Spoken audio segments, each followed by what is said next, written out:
Bismillahirrahmanirrahim. Assalamualaikum warahmatullahi wabarakatuh. Apa khabar semua? Ustaz berharap anda semua sentiasa berada dalam keadaan yang sihat.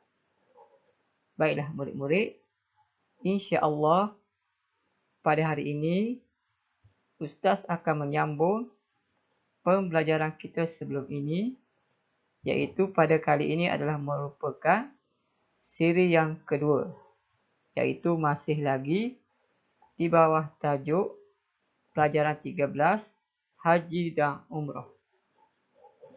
Baiklah murid-murid, sebelum Ustaz menceritakan berkaitan dengan objektif pembelajaran kita pada hari ini,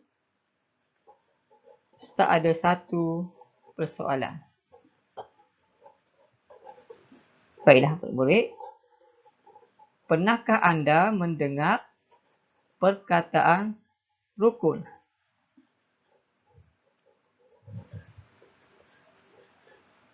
Baiklah murid, Ustaz percaya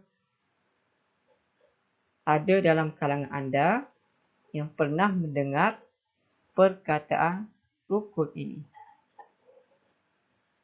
Sebagai contohnya, rukun solat, rukun puasa. Dan tajuk kita hari ini iaitu berkaitan dengan rukun haji dan umrah. Baiklah murid-murid, apabila disebut rukun, bermaksud perbuatan itu wajib kita lakukan.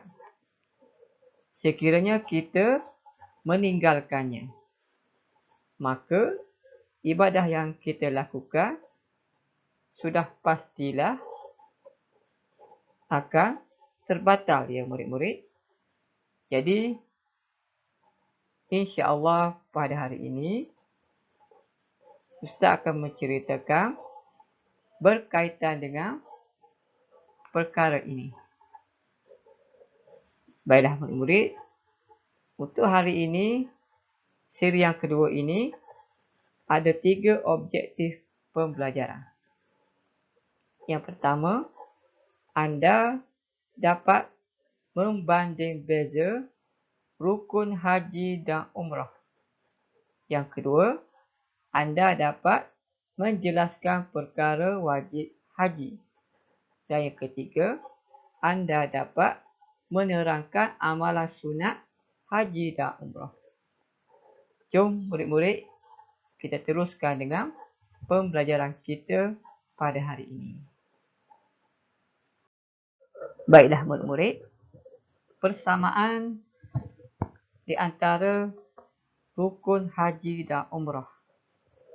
Yang pertama ialah bagi rukun haji, hendaklah niat mengerjakan haji. Manakala bagi rukun umrah pula ialah niat mengerjakan umrah. Lafaz niat mengerjakan haji. Nawaitul hajja wa ahramtu bihi lillahi ta'ala. Maksudnya, sahaja aku mengerjakan haji dan aku berihram dengannya kerana Allah Ta'ala. Lafaz niat mengerjakan umrah. Nawaitul umrata wa ahramtu biha lillahi ta'ala. Maksudnya, sahaja aku mengerjakan umrah dan aku berihram dengannya kerana Allah Ta'ala. Rukun yang kedua, bagi ibadat haji, terdapatnya wukuf di Arafah. Manakala perbezaan dengan ibadat umrah pula ialah tiada wukuf di Arafah. Wukuf pada ibadat haji ialah berada di Arafah walaupun seketika, bermula dari masuk waktu zuhur, iaitu gelincir matahari, pada 9 Zulhijjah hingga sebelum masuk waktu subuh pada 10 Zulhijjah. Di antara waktu yang mustajab untuk berdoa ialah ketika wukuf di Arafah ini. Rukun haji dan umrah yang ketiga ialah tawaf di Kaabah. Apakah yang dimaksudkan dengan tawaf? Tawaf ialah mengelilingi Kaabah 7 pusingan, bermula di penjuru Hajarul Aswad dan berakhir pada sudut yang sama menurut syarat-syarat tertentu. Baiklah murid-murid, untuk pengetahuan murid-murid, terdapat beberapa syarat semasa mengerjakan tawaf ini.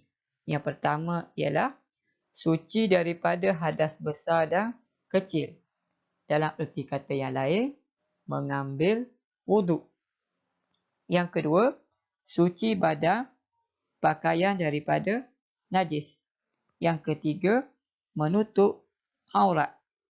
Yang keempat, bermula dari sudut Hajarul Aswad. Yang kelima, memalingkan badan dan bahu kiri setentang dengan bangunan Kaabah ketika berjalan. Semasa berjalan, tidak boleh menyentuh dinding Kaabah, Hatim Hijr Ismail dan tidak memijak Syazarwan. Yang keenam, tidak memesongkan niat tawaf. Yang ketujuh, tiap-tiap satu tawaf mestilah 7 kali mengelilingi Kaabah. Dan yang ke-8 ialah di dalam kawasan Masjidil Haram.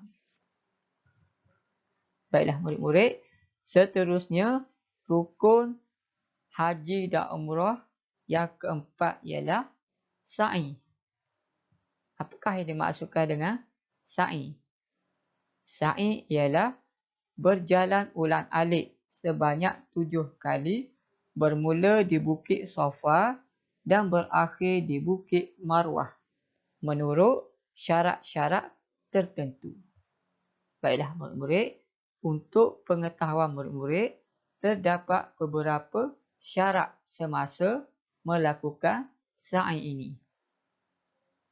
Antaranya ialah yang pertama, hendaklah sa'i itu bermula di Bukit Safa dengan menghadapkan diri ke arah Kaabah disertai niat.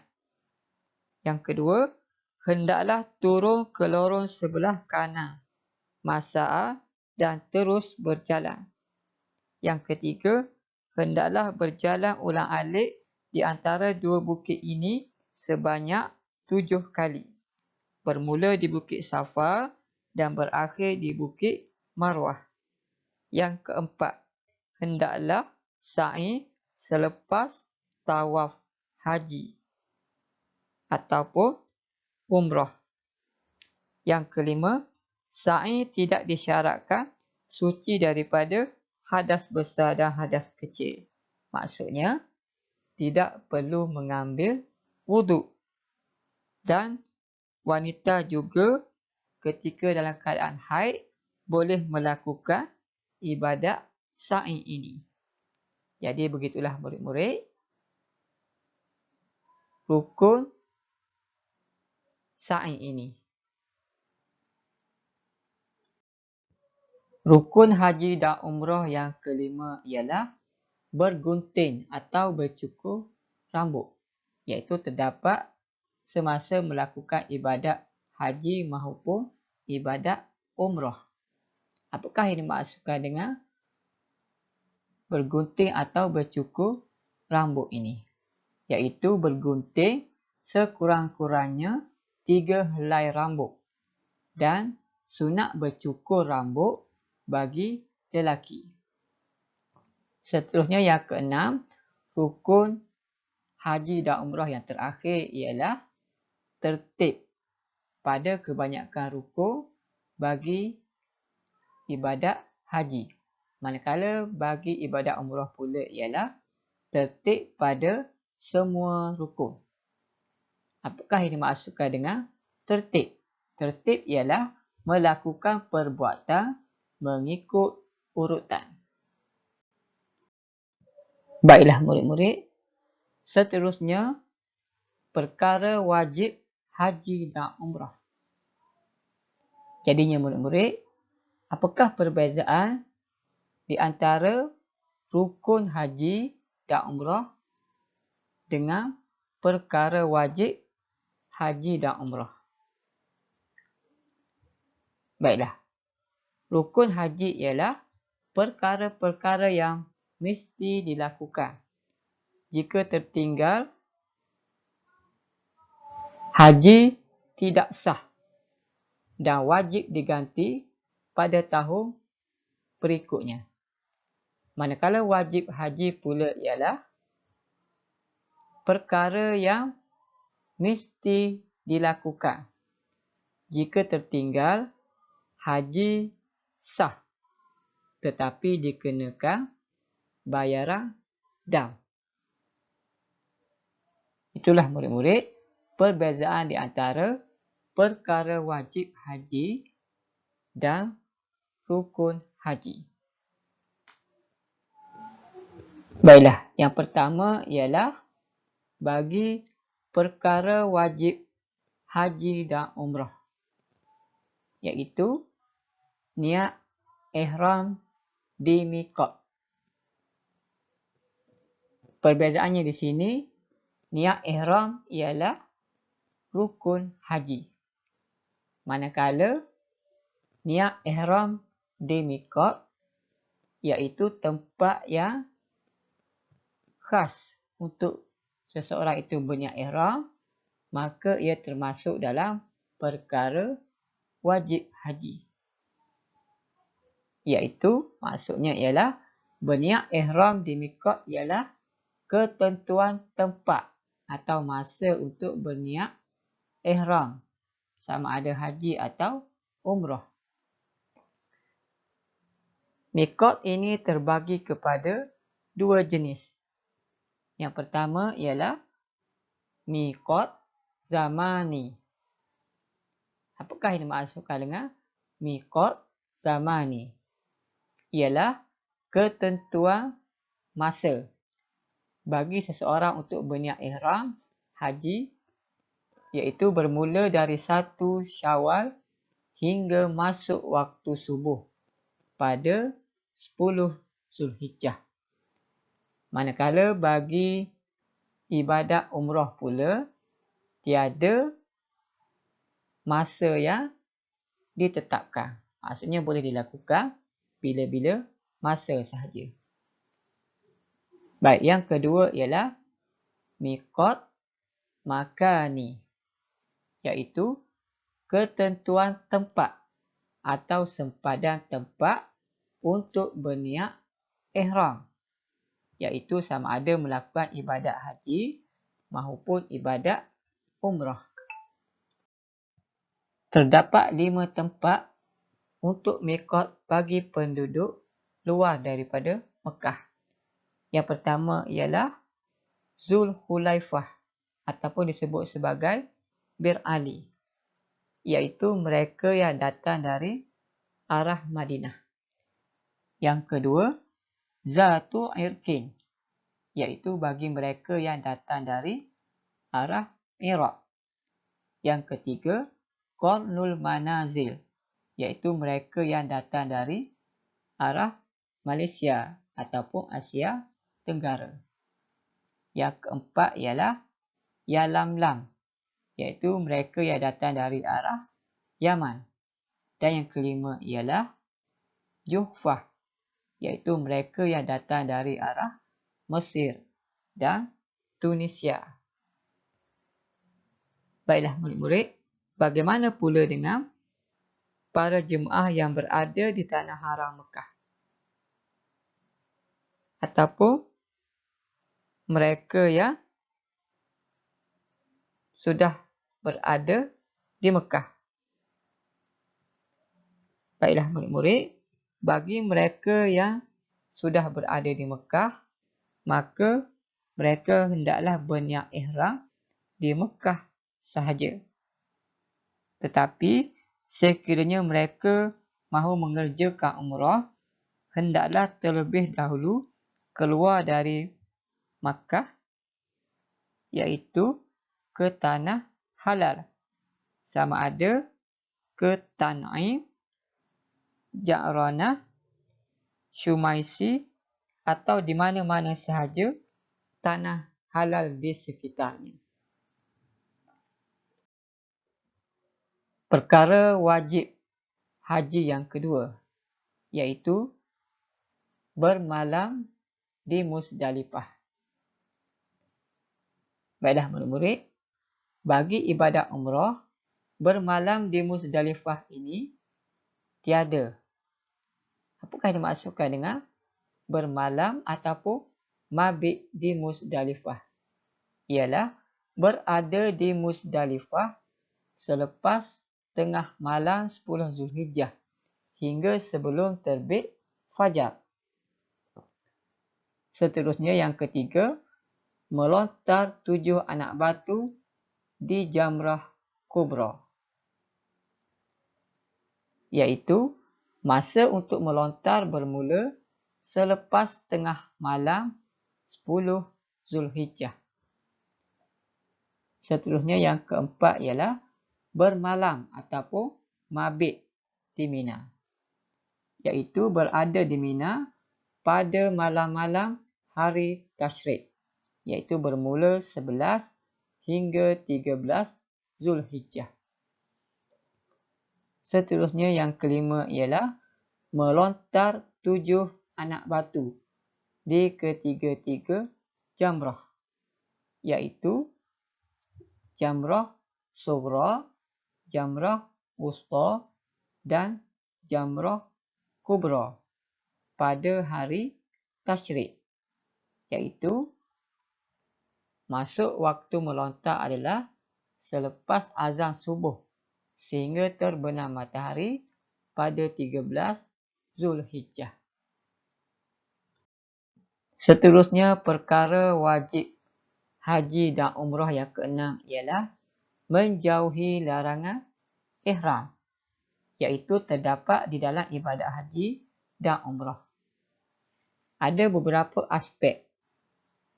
Yang pertama ialah dari aspek kecantikan, iaitu bagi lelaki dan perempuan.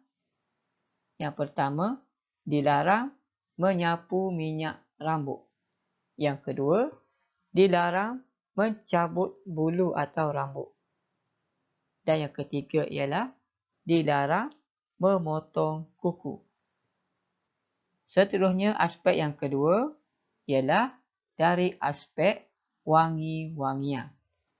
Bagi lelaki dan perempuan, dilarang berwangi-wangian sama ada pada pakaian, badan atau menghidunya. Aspek yang ketiga ialah pakaian. Yang pertama, dilarang lelaki memakai pakaian berjahit atau bercantum. Yang kedua, dilarang lelaki menutup kepala. Seterusnya yang ketiga, dilarang bagi wanita atau perempuan menutup muka. Dan yang keempat, dilarang bagi lelaki dan wanita memakai sarung tangan. Seterusnya, aspek yang keempat ialah alam sekitar. Dilarang lelaki dan wanita, yang pertama, memburu binatang buruan. Yang kedua, memotong atau merosakkan tumbuhan. Aspek yang kelima ialah hubungan seksual. Dilarang lelaki dan perempuan, yang pertama, berkahwin, mengahwinkan atau wakil untuk menerima nikah. Yang kedua, melakukan perbuatan merangsang syahwat. Dan yang ketiga ialah persetubuhan suami isteri. Baiklah murid-murid, cuba anda perhatikan pada gambar ini. Terdapat 3 gambaran pakaian semasa ihram. Baiklah murid-murid, gambar yang pertama ialah pakaian ihram lelaki secara biasa. Yang kedua ialah pakaian lelaki semasa ihram secara ittibak. Bagaimana ya murid-murid? Ittibak ini ialah meletakkan kain selendang yang dipakainya di bawah ketiak kanan dan kemudian melemparkan hujung kain tersebut ke sebelah tengkuk kiri dan membiak bahu kanan terbuka. Baiklah murid-murid, hukumnya adalah sunat semasa tawaf sahaja. Baiklah murid-murid, seterusnya gambar yang ketiga ialah pakaian perempuan semasa ihram. Sebagaimana anda lihat dalam gambar ini. Seterusnya ialah amalan sunat haji dan umrah. Yang pertama ialah mandi sunat ihram. Ia dilakukan sebelum memakai pakaian ihram. Lafaz mandi sunat ihram ialah nawaitu ghusla sunnatil ihrami lillahi ta'ala. Maksudnya, sahaja aku mandi sunat ihram kerana Allah Ta'ala. Yang kedua ialah solat sunat ihram, iaitu dilakukan selepas selesai memakai pakaian ihram dengan sempurna. Disunatkan melakukan solat sunat ihram. Lafaz solat sunat ihram ialah usalli sunnatal ihrami rak'ataini lillahi ta'ala. Maksudnya, sahaja aku solat sunat ihram 2 rakaat kerana Allah Ta'ala. Amalan sunat haji dan umrah yang ketiga ialah talbiyah. Maksudnya, memperbanyak talbiyah selepas berihram.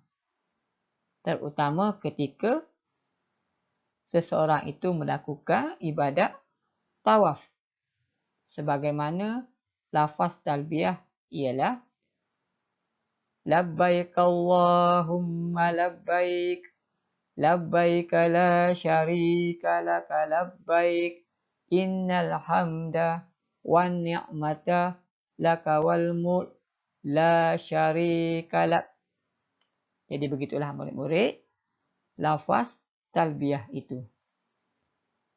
Seterusnya yang keempat ialah mengutip anak batu di Muzdalifah. Hukumnya sunat bagi ibadat haji.